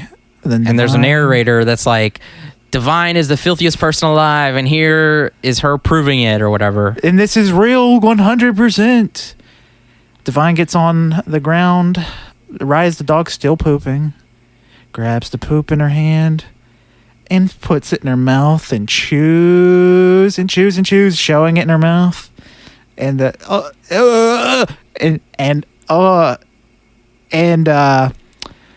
swallows it. And that's when the credits roll. And the thing is, too, is that she gags. She gags, too, when doing it. And it's just like, man, you didn't have to. They had But to be cool. on some, like, serious drugs to do this stuff. Like, there's no way a sober person could do something like this. Jesus Christ. So this is That was Pink Flamingos. we watched this the Criterion version. I got it was done in a 4K remastered, but it's Blu-ray. I'm surprised it honestly got anything. It's wild that Criterion even picked it up. Well, the thing is we've talked about this a lot, and it's like it's rare because of the fact of how like controversial it is and how disgusting it is. So it's really hard to find it, and I mean, like it. They probably the other lads probably talk about it really well in their episode about like this type of art, because it is art. It's disgusting, but it's art, and it makes sense for them to pick it up, especially for how rare it is. I mean, it's they're preserving it. Also, too, I like how in the very beginning it's the National Library of Congress. Like, I just like the stamp of approval from them.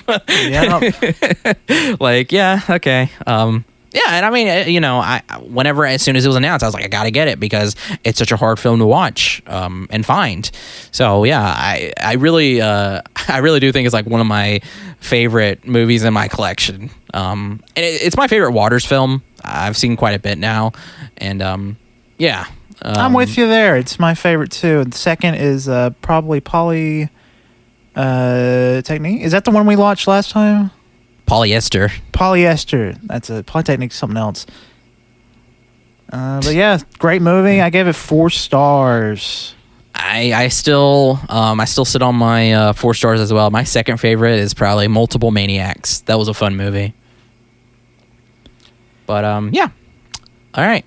Next up, finally, last movie we watched is Prey. Came out how long ago? Like it came out August 5th. We watched it the day of release. Oh yeah, okay.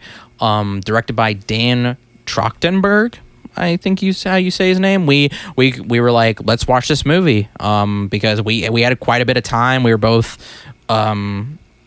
still awake, not tired, so we were like, let's watch it. So we watched it on Hulu, and yeah, why don't you go into this movie? I don't want to spoil too much about it. Yes, we will not. We will not spoil anything about this because it is brand spanking new, and I don't want to spoil it. Let's just give you something that'll make you interested in the movie. So it takes place in the 1700s. Yep. And it's the main character is a native girl. I can't remember if she's a kid. Is she a kid? I know the actress is a woman. She's a young woman. It just says she's a young woman, Comanche warrior.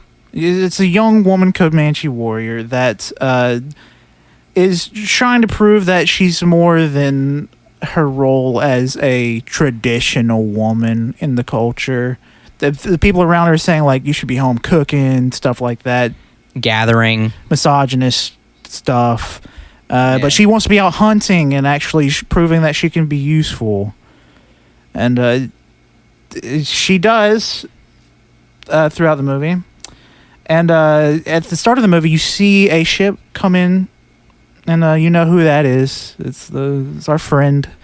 He's got some cool weapons that he wants to throw down with. And, oh, man, I don't know what else to say other than that. Like, it's sick. It's sick as hell, man. Yeah. Yeah, I mean, just go into what you thought about it. Well, I think it's the best Predator movie I've ever seen. I've only seen Predator 1 and Predator 2, and I didn't care for Predator 2, but I really enjoyed Predator 1. It's just fantastic. The action's wonderful. The visuals are beautiful. The colors are popping off. The beautiful Great Plains are just in full focus here. It's super cool. And the brutality in this movie. Good God, it's the most brutal Predator movie easily. And the fact that we watched Alien first and we ended with a Predator movie, I thought that was pretty sick. Yeah, no, we watched the last Alien franchise movie to come out recently, and then we watched the most recent Predator franchise film to come out. I thought that was really great. To kind of bounce off what Colt said, we get these really awesome landscape shots going from Great Plains into the Rocky Mountain area.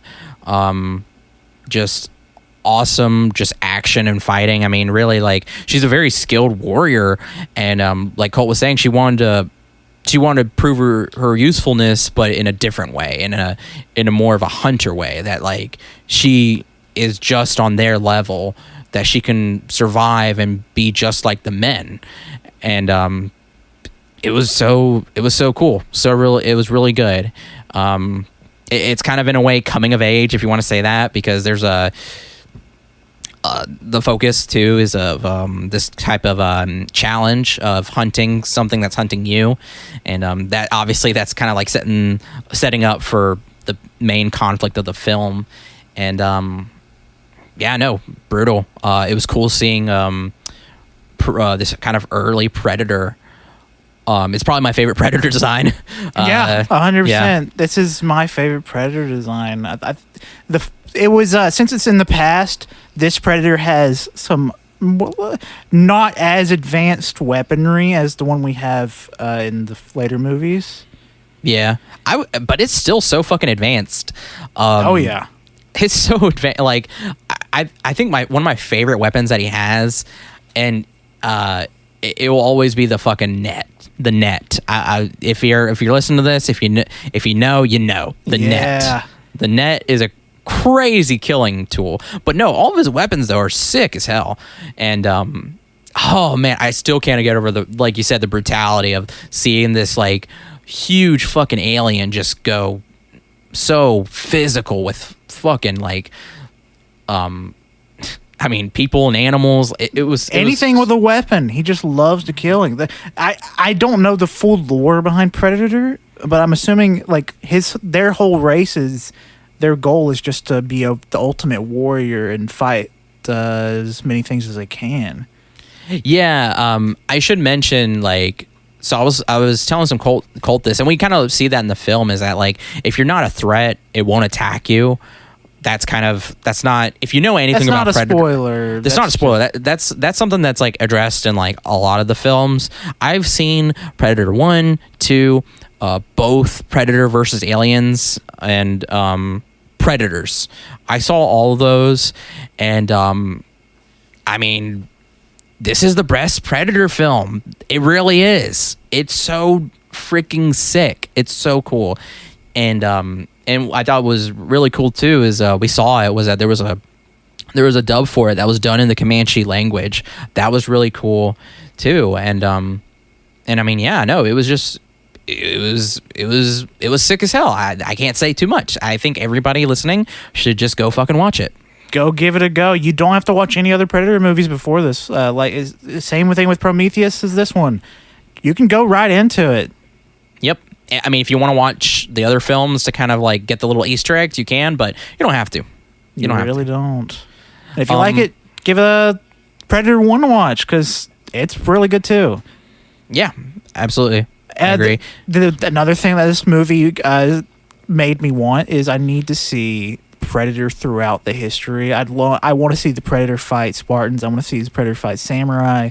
I want to see every single ancient warrior. Viking berserkers. Yes, I want to see Predator versus Vikings. I want to see it all. I think if they play their cards right and get some good directors like with Dan Trachtenberg, we could have some cool shit here. Don't fuck it up by doing Predators, Terminator Genesis type shit. You can do something good here.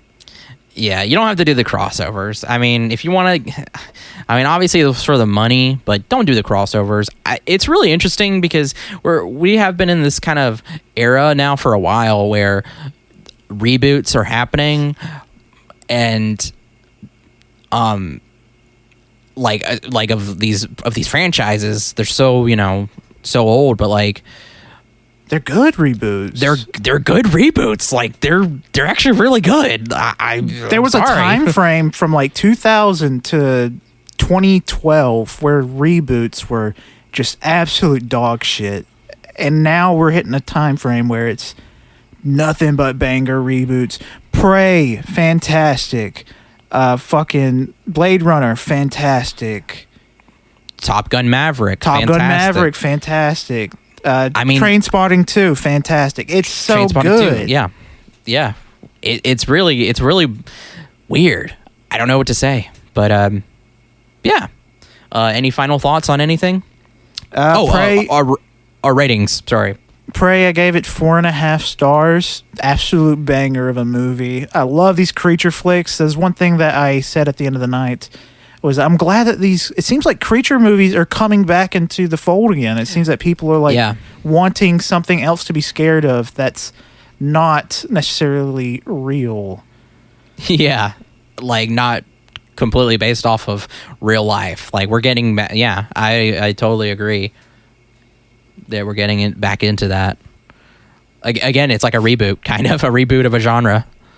And I'm so glad it's happening because I'm totally here for it. Now all we need is zombies to come back. I know a lot of people hate them and they're tired of them, but what was it called? The World War II zombie movie, that Overlord. That was something good right there. That was sick. That was kind of a little reboot of a zombie genre, kind of. I gave it 4.5 as well. I fucking loved it. One of the better movies of this year, actually. I would say that 100%. Surprise, huge surprise. But yeah, that's all. Thank you for listening to us. Listen to us talk about movies. I hope you enjoyed it. Go check these movies out. We recommend all of these movies. If you can watch Pink Flamingos, obviously, word of warning, trigger warning, I'll just say everything. Everything bad you can think of is probably in that movie. It's a rough watch, but if you have the mental capabilities, I'd say give it a go. Because it's stupid and fun and art and, I know all we that. described a bunch of horrific stuff, and we're saying that we love that movie, and it's one of our favorite John Waters movies, stuff like that. I know that sounds really bad, but it's strange. It's John Waters' intent is not evil. He is a carer for the small, the beaten down people. The fringe kind of like, not fringe in the sense of like bad fringe or anything, but like, yeah, like Colt said, kind of like the beatniks, I think is a word he used as well. That's like a very old term, but yeah, the downtrodden of society, stuff like that. And I mean, and I was telling them too, when it comes to Pink Flamingos and all of his works, when I watch it, I don't think like, oh yeah, this is really, really awesome. I love, like I see it as like I said, it's like art, sorry, art, that is subjective, and it's just fascinating. This garbage cinema, seeing this and like the process of like coming up with this and doing it. Like, I don't know. I just think of like, it's really crazy, but yeah. Any more final thoughts? Out. That's it. Yeah, I'm all right. tapped. All right. Again, thank you for listening. You can follow us on Twitter at AYCH Podcast, where we tweet. You can listen to us on SoundCloud, Spotify, iTunes, Google Play, Overcast, at AllYouCanHear. Subscribe, please. Leave us a rating, feedback. Let us know how we are, what you want to see from us, or hear from us. We do look at it. We do appreciate it. To help make us put out, to help us put out content that you like and that we like, obviously. But thank you again. Follow us on Instagram at AYCH Podcast. Follow us on twitch.tv/AllYouCanHear. And you can find us on YouTube at AllYouCanHear as well, where we have a bunch of our VODs stored there of past streams and stuff like that. But yeah, thank you again for listening. All this movie talk. I'm Wenzel. You can follow me on Twitter at WenzelWilkie. You can follow my art Instagram at WorldWenzy. You can follow my Bookstagram, where I talk about books, Wenzel Banters. Go to my store, worldofwenzy.bigcartel.com. The link for that is also in my link tree, which is in the bio of my accounts. I sell prints and stickers there. I'd really appreciate it. Thank you. My name Colt. Follow me on Twitter at ColtD00. Thank you for listening. Do me a favor. Go look up alien designs from the alien universe, because you'll have fun looking at those little creatures, those little bastard creatures. Well, yeah, that's it. Yeah, little goofballs. All right, bye. Bye-bye.